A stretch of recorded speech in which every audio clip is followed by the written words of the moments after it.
سمنګان ولایت ته د امر بالمعروف نهي عن المنکر او شکایتونو د اوریدلو وزارت یو شمېر لوړپوړو مسؤلینو سفر وکړ. د یاد وزارت یوې ډلې صلاحیت لرونکي پلاوي سمنګان ولایت ته په دې موخه سفر کړی ترڅو د خلکو ستونزې او شکایتونه له نږدې واوري او په ښه توګه رسیدنه ورته وکړي.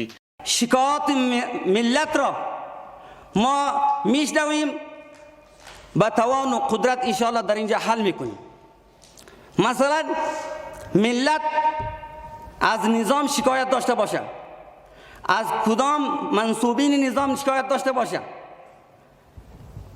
یا منصوبین نظام تعلق استخبارات باشه یا محکمه باشه، کدام ارگانی باشه، از او باره ما چی میکنیم؟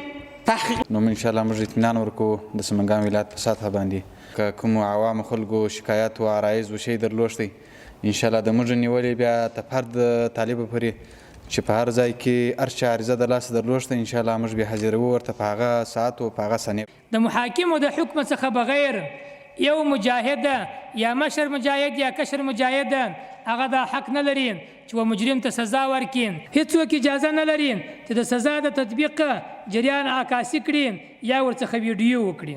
به شعبات مختلفی که تقسیم هستیم، به اداراتی که نامای مختلف مانده شده، همه ما به مشعبه خود با کدام لایحه و طرز العملی که برای ما داده شده مسئولیت داریم که ما حقه باید وظیفه خود انجام بدیم.